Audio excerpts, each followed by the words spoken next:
Let's clear something up real quick. If dairy messes you up, that's not weakness.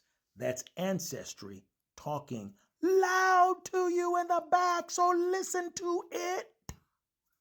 I'm Prostate Cancer Guy, and today we're going to talk about the food that keeps starting arguments at family reunions. Milk and cheese, but definitely milk. See, sometime or rather somewhere along the way, we turned dairy into a morality test. You know, you don't drink milk? You don't eat cheese? Oh, you must be deficient. No, some of us are just listening to our bodies because for a lot of African and Asian descended folks, dairy don't whisper. Dairy testifies. See, your stomach is like, who ordered this? Knocking your stomach, banging it around like crazy. See, here's the part they don't teach you in commercials about these happy cows. Moo. Milk is not a human food by default. Milk is a baby mammal food, and most humans globally lose, are you catching this? Lose the ability to digest milk after childhood, and that's normal. What's not normal? Drinking another species' milk forever. I mean, why cows? Why not drink dog milk? Right?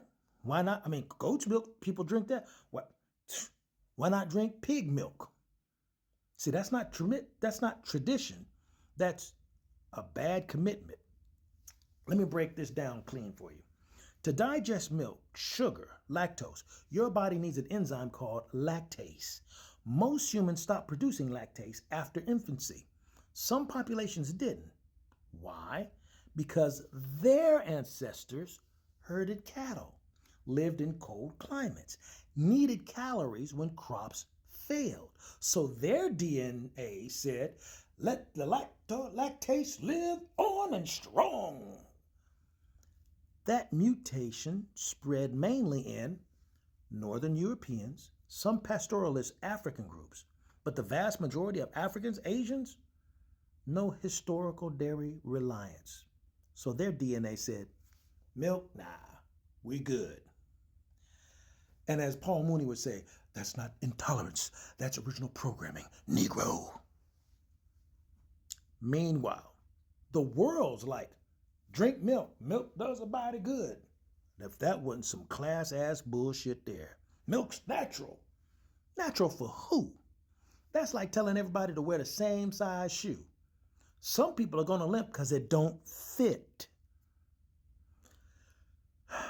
Now, here's where prostate cancer walks into the room and clears its throat.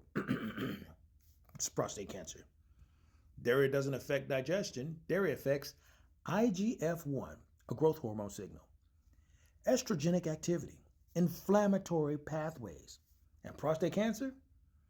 It listens very closely to growth signals. That's why multiple studies have linked high dairy intake to increased prostate cancer risk, faster progression, higher PSA levels in some men. That's not fear, that's scientific data. Your prostate don't care how much you love cheese. It cares how often cheese emails to HR. Now let's talk history.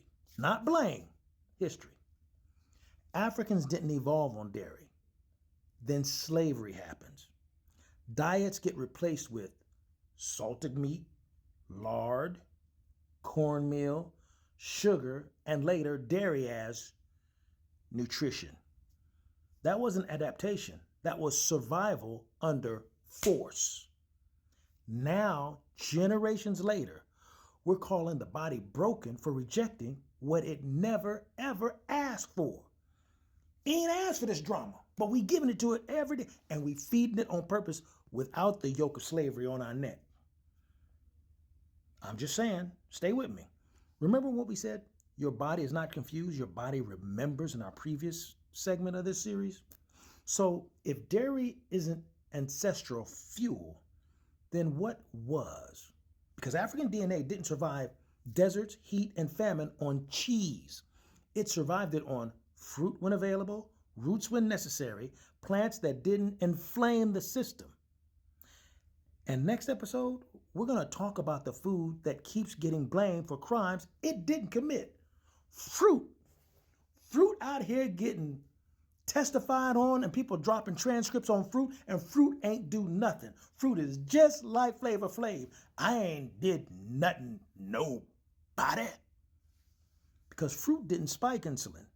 Fruit got framed. This ain't cutting food out. It's about cutting confusion out. And I'll see you for part 3.